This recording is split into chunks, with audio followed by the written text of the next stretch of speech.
On a longtemps pensé que le travail, c'était un peu la colonne vertébrale de notre société, le moteur principal qui nous intègre les uns avec les autres. Mais est-ce que cette fondation n'est pas en train de se fissurer sérieusement? C'est la question qu'on va explorer ensemble. Cette phrase, on l'a tous entendue, et pendant des décennies, elle semblait évidente.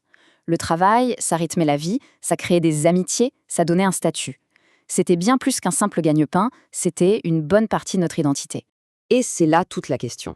Parce qu'aujourd'hui, on sent bien que quelque chose a changé.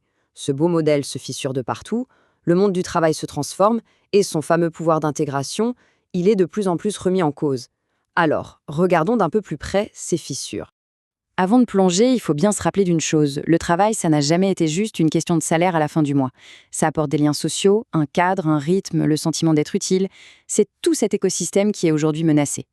Allez, on attaque avec la première grosse faille. Celle qu'on connaît le mieux, l'installation d'un chômage de masse. Et surtout, de longue durée. Ce n'est pas un phénomène nouveau, bien sûr, mais sa persistance a des effets absolument dévastateurs sur le lien social. Bon, 7,9%. Voilà le chiffre officiel de l'INSEE. Près de 8% de la population active sur le carreau. Ça donne une première idée de l'ampleur du truc.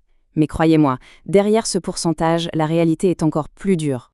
Parce que ces chiffres, ils ne sortent pas de nulle part. Ils sont le résultat de pressions économiques très concrètes. Tenez, pour donner un ordre d'idée, environ 70 000 entreprises ont mis la clé sous la porte en 2025. Et chaque faillite, ce sont des emplois qui partent en fumée. Le risque est bien réel. Mais le chiffre qui fait sans doute le plus mal, c'est celui-ci. 2,2 millions de personnes. C'est le nombre de chômeurs de longue durée, c'est-à-dire sans emploi depuis plus d'1 an. Et là, les conséquences sont terribles.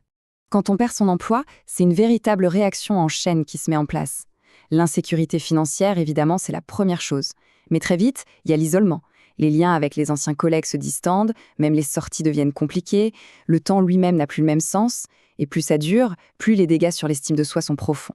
D'accord, donc on a le chômage, mais ce n'est pas la seule menace, loin de là.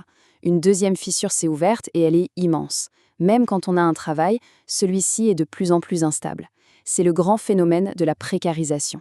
La précarisation, qu'est-ce que ça veut dire au juste? Eh bien, c'est la montée en puissance des CDD, de l'intérim, des temps partiels qu'on n'a pas choisis.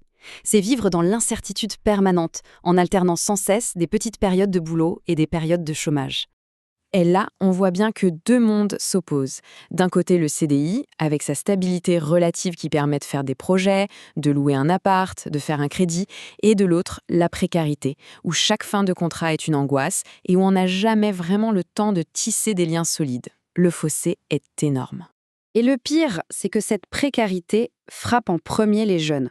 Leur entrée dans la vie active, qui devrait être un moment d'intégration, devient une galère sans nom. Dans les entreprises, ça empêche aussi de créer de vrais collectifs. Comment voulez-vous vous sentir solidaire quand tout le monde est sur un siège éjectable? Allez, troisième et dernière faille. Celle-ci, elle divise même ceux qui ont la chance d'avoir un emploi stable. C'est la polarisation de plus en plus forte entre les bons et les mauvais bouveaux.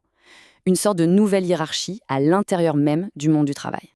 Le contraste est saisissant. D'un côté, des jobs valorisants, épanouissants, avec des perspectives, des jobs qui renforcent l'intégration. Et de l'autre, des boulots peu reconnus, sans avenir, qui peuvent même abîmer l'estime de soi. Ce paradoxe, on l'a tous vu de très près pendant les confinements. On a applaudi ces fameux travailleurs essentiels. Mais dans les faits, beaucoup d'entre eux sont restés précaires, mal payés, peu reconnus. Leur utilité sociale était évidente, mais ça n'a rien changé à la qualité de leur travail. Bon, maintenant, si on assemble toutes les pièces du puzzle, le chômage, la précarité et cette fracture des emplois ne sont pas des phénomènes séparés. Au contraire, ils s'alimentent les uns les autres. Et leur effet cumulé a un coût humain absolument gigantesque. Au final, le résultat de ces trois fissures, c'est quoi? C'est tout le tissu social qui s'effiloche.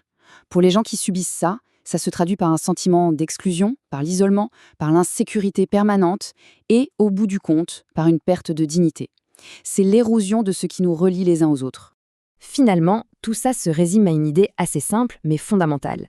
La qualité du travail et sa stabilité agissent ensemble, soit pour renforcer les liens sociaux, soit au contraire pour les détruire. Et quand l'un de ces deux piliers, ou les deux, se casse la figure, c'est tout l'édifice qui menace de s'effondrer.